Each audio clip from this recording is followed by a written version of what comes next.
Assalamualaikum warahmatullahi wabarakatuh. Welcome back to my channel. Bertemu lagi sama aku Putri Apriliani, kelas 1 MPIB. Di video kali ini Putri akan berbagi apa sih itu perkembangan sosial emosional pada anak usia kanak-kanak awal sampai usia anak-anak akhir. Tetap stay tune dan tonton sampai akhir.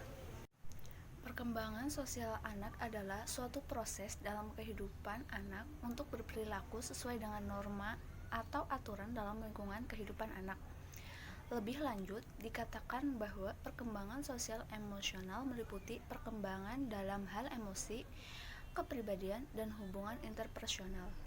Pada proses awal perkembangan sosial emosional itu dapat dilihat ketika si anak mulai bersosialisasi dengan lingkungan sekitar, yaitu proses ketika anak mempelajari nilai-nilai atau perilaku yang diterimanya di dalam kehidupan masyarakat.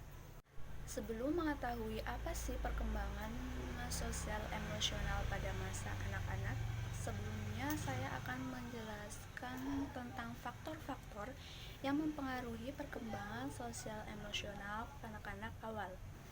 Yang pertama, keadaan di dalam individu atau yang terjadi di dalam diri anak tersebut. Yang kedua, konflik-konflik dalam proses perkembangan antara orang tua, lingkungan sekitar, bahkan teman seusianya.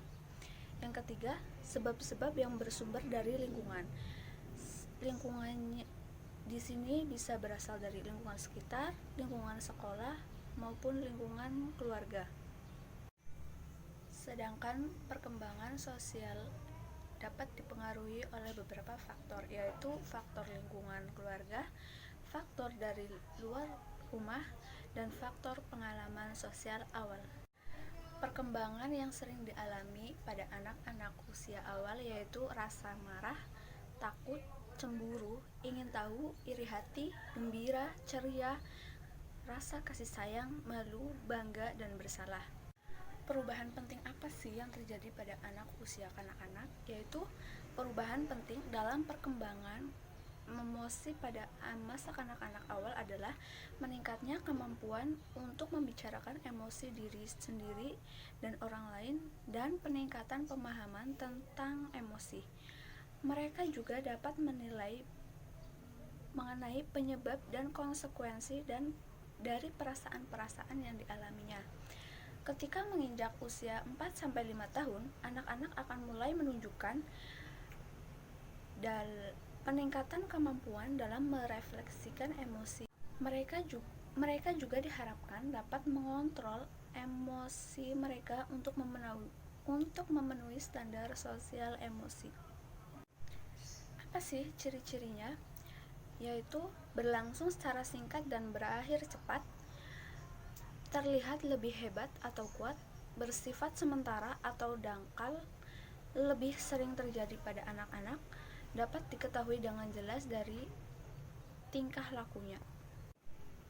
Yang kedua yaitu perkembangan sosial pada anak-anak usia akhir, yaitu pada masa prasekolah. Pada masa prasekolah atau usia 4 tahun, perkembangan sosial pada anak sudah mulai tampak jelas karena mereka sudah mulai aktif berhubungan dengan teman sebayanya. Ciri-ciri perkembangan pada tahap ini adalah anak sudah mulai tahu aturan-aturan baik di lingkungan sekitarnya maupun dalam lingkungan bermain. Yang kedua, sedikit demi sedikit anak sudah mulai tunduk pada peraturan. Yang ketiga, anak sudah mulai mengetahui kepentingan orang lain. Yang keempat, anak sudah mulai dapat bermain dengan anak-anak sebayanya atau peer group. Apa sih aspek-aspek penting yang dapat mempengaruhi berkembangnya anak pada usia ini? Yaitu hubungan keluarga dengan si anak, hubungan dengan teman sebaya, perkembangan permainan atau pergaulan, perkembangan gender, perkembangan moral atau tingkah laku. Umumnya, anak-anak akan mencoba meredakan keadaan ini dengan sibuk bermain, tertawa, bercanda ria, atau bahkan dengan menangis. Perkembangan emosi dengan usia pada masa anak-anak akhir melalui bagaimana proses cara meredakan emosi yang tidak tersalurkan ini dapat disebut dengan kataritis emosional. Contoh kasus, anak-anak yang memiliki teman akrab sebelum masa kanak-kanak berakhir akan mengerti bahwasanya membicarakan berbagai kondisi yang menyebabkan emosi yang tidak baik seperti kecewa, takut, cemburu, dan sedih, merasa tersinggung, dan sebagainya.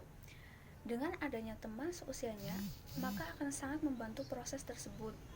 Dalam perkembangan emosi pada anak-anak akhir, maka melakukan hal tersebut di mana setiap situasi yang membangkitkan emosi dan rasa marah akan dapat dikurangi atau dicegah. Sekian.